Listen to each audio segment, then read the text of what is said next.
La viticulture française entre cette année dans une nouvelle dimension et le millésime 2031 fraîchement vendangé signe définitivement le début d'une nouvelle ère, celle de l'agriculture d'ultra-précision.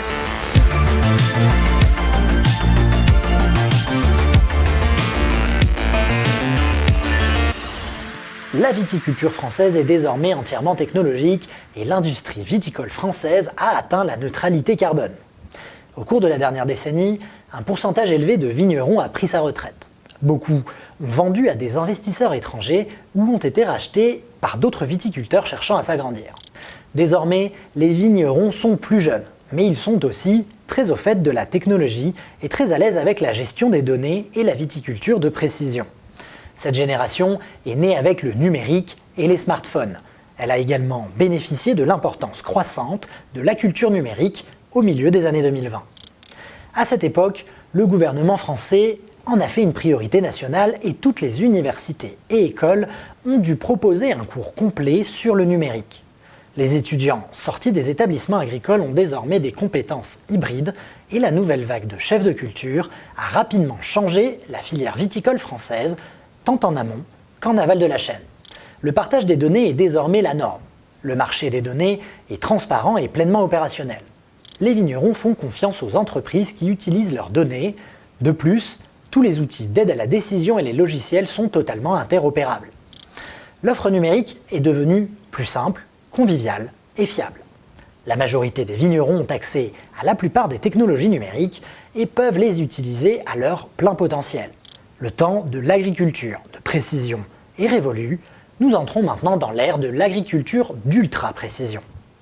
La législation a également suivi rapidement le développement des technologies numériques. Par exemple, l'utilisation de robots automatisés est autorisée sans supervision humaine. Comme vous le savez, il est très fréquent de voir des robots désherbeurs travailler la nuit dans les vignobles. L'industrie du vin a beaucoup fait ces dernières années pour sensibiliser et accroître la transparence de ces pratiques. Le principe « pour vivre heureux, vivons cachés » est désormais dépassé dans l'industrie du vin et le secteur agricole en règle générale. Tout le monde a compris que la transparence est aussi un moyen de fidéliser les consommateurs.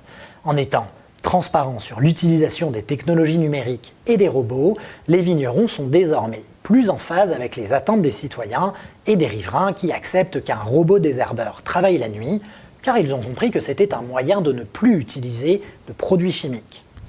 Même si les événements climatiques extrêmes se sont multipliés ces dernières années, ils sont de plus en plus prévisibles grâce à toutes les technologies numériques disponibles sur le marché.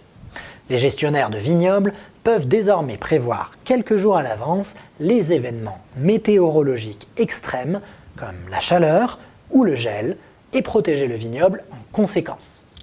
Du côté de la demande maintenant, les marchés internationaux restent ouverts et les produits agricoles peuvent circuler librement sans droit de douane prohibitif.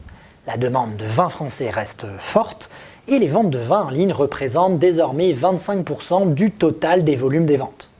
Chaque domaine viticole possède son propre site de vente en ligne et le consommateur peut accéder facilement à toutes les informations nécessaires sur le vin qu'il achète. Tous les domaines viticoles sont désormais neutres en carbone. En outre, il existe désormais un marché mondial parfaitement opérationnel sur lequel les établissements vinicoles peuvent vendre leur crédit carbone supplémentaire. Il est devenu financièrement intéressant de produire du vin de manière positive pour le climat.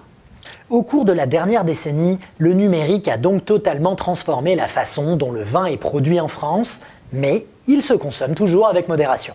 À la semaine prochaine pour un nouvel épisode de La France des Cultures.